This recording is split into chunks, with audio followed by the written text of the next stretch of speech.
We often read the Bible without historical context, but without that context, we miss so much about Jesus' meaningful life. Understanding the historical context provides us with essential insights into our faith. And these three insights are, firstly, Herod, secondly, the Magi, who approached Jesus, and lastly, Pilate, who sentenced Jesus to death. Now, King Herod was not a Jew, interestingly enough, and he gained his power because his family supported the Roman colonial authority. So most of his power was handed down by his parents and his family. And like most politicians, he tried to build his way up by getting a good image. And one of the things that he did was build a temple to try to get support of the Jewish elite, who had long resented his place in Judean politics. And in building this beautiful temple, he got their support. Now, over time, his political situation became less stable, and his paranoia increased over time, which led him to take increasingly drastic steps to track down enemies, both real and perceived. One interesting example of his paranoia is when he plotted against a man named Aristobulus, who was an attractive ruler who was climbing up the ranks quickly and was a threat to Herod's power. So he concocts this amazing plan to host a pool party, and he invites everybody over, and they go in the pool. Clarify that he was the rightful heir. Herod is rightful? Aristobulus was the rightful heir to the throne. Oh, okay. So Aristobulus was the rightful heir to the throne, and Herod didn't want him to take over his position, so he plotted to kill him. And by inviting over Aristobulus to the pool, he gets everybody frolicking around, having fun, splashing. But in the midst of the fun, he has secretly planted assassins in the pool. And as everybody's splashing around, the assassins come and slowly drown Aristobulus. And he can't tell because he thinks they're just dunking him for fun. And this shows that Herod was willing to go to ruthless lengths to accomplish his ends. Now, Herod found another threat to his power in Octavian, and especially since he had sided with Mark Antony, who was an enemy of Octavian. And as Octavian confronts Herod, he says, instead of playing down his friendship with the enemy, he says, "I am defeated with Antony, and with his fall, I give my crown." And he is voicing his opinion that he's going to be a friend to the end. And he suggests to Octavian that while he is blatantly supporting Octavian's enemy, instead of killing him, he should take him up as a friend, because Herod is a very loyal person, and that's how he's selling himself. So that's an interesting thing to consider, that Herod was ruthless and that he was quite paranoid when it came to his power. And this will come into play when the Magi come in later. Now, the Magi were not simple wise men. They were actually Zoroastrian priests, astrologers to be more exact. The word Magi is associated with magic and magicians, a bit more than it is scholarly fields. So they're very mystical, mysterious people, and quite scary too, because the Magi's people were the Parthians, and the Parthians were the one who gave Herod his power in the first place, which meant that they had the power to take away Herod from the throne, and this really scared him. So we often see... Clarify that one again. That's the Parthians were the ones that chased him from power. Okay. Not the ones that gave him power. The Romans gave him the power back in their fight, the fight to try to take power back from the Parthians. All right. So the Magi's people were the Parthians, and they were the ones who had chased Herod from the throne originally.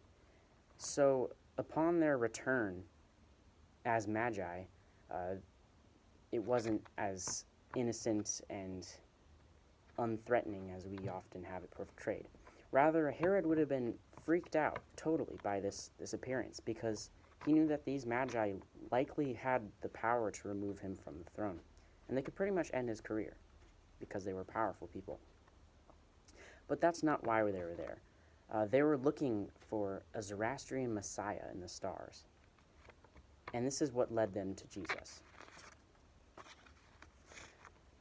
Now, the Magi weren't looking for the Jewish idea of the Savior.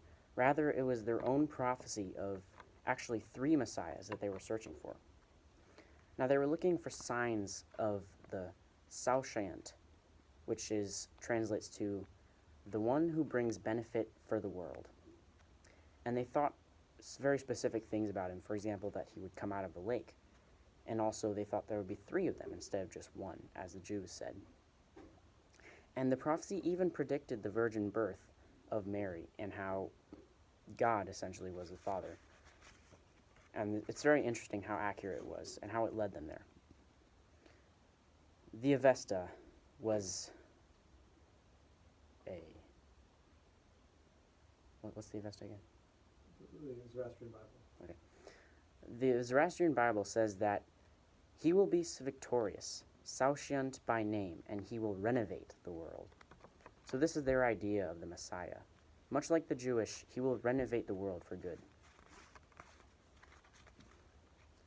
Now, that's why it's important to have historical context, because these magi, as we can now see, are radically different from how we portrayed them in children's books and contemporary biblical records.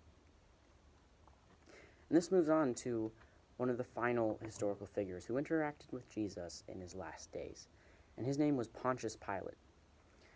Now, Pontius Pilate was a political outsider during the reign of Tiberius, who was a very creepy guy, and his career was really hanging on by a thread. So he's often portrayed in the Bible and in Bible records as a very powerful and stable character, but really he had a lot of problems and threats to his power that we don't often hear about. Pilate wasn't the best politician, especially when it came to public relations, and he had a very long and difficult relationship with the Jews. And he ultimately had a few big flaws, 3 of them to be exact, and these really led to a lot of instability when it came to the public. Firstly, when Pilate brought Roman standards into Jerusalem, the Jews were horrified because these standards violated their law. And so they did the only thing they could do, which was start a huge riot, which, of course, caused damages and panic throughout the cities. And Pilate sent soldiers to suppress it. And when you send soldiers to go attack rioters, it's not the best thing, and people don't really like it. So this didn't get him the best image with the Jewish public. After this, as if it weren't enough, he puts Roman shields in Herod's palace. And the local population is offended by this because it offends them and their beliefs. So they complain instead of to Pilate. They've learned from their previous mistakes. So they go to his superior, who is Tiberius. Now Tiberius is often in his temple doing questionable things, and he's too distracted and doesn't want to deal with this immediate problem. So he gets the people what they want. He gets the shields removed, and he tries to calm things down in the easiest way possible. So after this semi-defeat, again, Pilate borrows temple money to build an aqueduct, which he thinks will make the Jews happy because it's free water. Who doesn't like that? But the people get very mad and riot because they took money from the temple, their holy temple, essentially desecrating it. So the people get very mad and they riot. But Pilate has learned from his previous mistakes. And this time, instead of getting organized soldiers to suppress the crowd, he infiltrates it with disguised but experienced soldiers. And upon his whistled command, they pull out clubs and hit everybody. And as you can imagine, an attack from the inside, from the midst of the crowd, is very chaotic, but at the same time effective in suppressing the riot. And even if it did suppress the riot, it still didn't get Pontius Pilate the best PR with the Jewish people. You don't really like someone who's beating up you and your father and your brothers. Now, when it comes to Jesus' trial, Pilate is a bit more nervous than we often see him as. Because of his weak political roots and his shaky at best situation, he wants to do the right thing, but at the same time he doesn't want to create turmoil that might lead to his removal from office.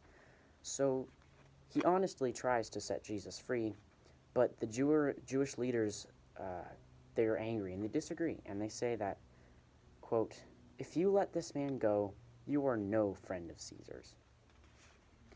And again, with the historical context, friend of Caesar's isn't just a label, it is a title, really, which meant that you did something good for Caesar and that he will repay you and that you are a friend of his. And being a friend of Caesar's, one of the most powerful men in the ancient world, it's a very high title. And the Jewish leaders are taunting him, saying that they want to remove him from this because, they want him to go along with their will. So, of course, Pilate succumbs because, maybe not because of his own choice, but rather because of his shaky political foundations, which you can now see through historical analysis. I also want to just quickly mention the fact that the guy who hired him, Sejanus, was recently executed by Tiberius. What does that mean? So the guy who hired him, Sejanus, was like the commander during this time period, and then when Pilate was elevated to his position, it was probably by that guy, and then that guy had recently been executed for screwing up, and so he would have been on his toes. Because Hendrix is afraid of. Sure. So at the same time as all this is happening, the person who put him into power, Sejanus, was executed by Tiberius, his ultimate higher-ups. And the man who put him into power is now dead, and this, combined with all the other political tensions, really put Pilate on his toes and made him paranoid for his own sake, not necessarily for Jesus or the people's well good. So, overall, now we know that when we read the Bible without the historical context, we're missing a lot of the essential bits and pieces of information that can give more meaning and context to the Bible and our faith. And so by understanding this context, it gives us essential insights into who Jesus was and what his life meant. And this was for 3 reasons, which were Herod, the wise men, or magi, and lastly, Pilate.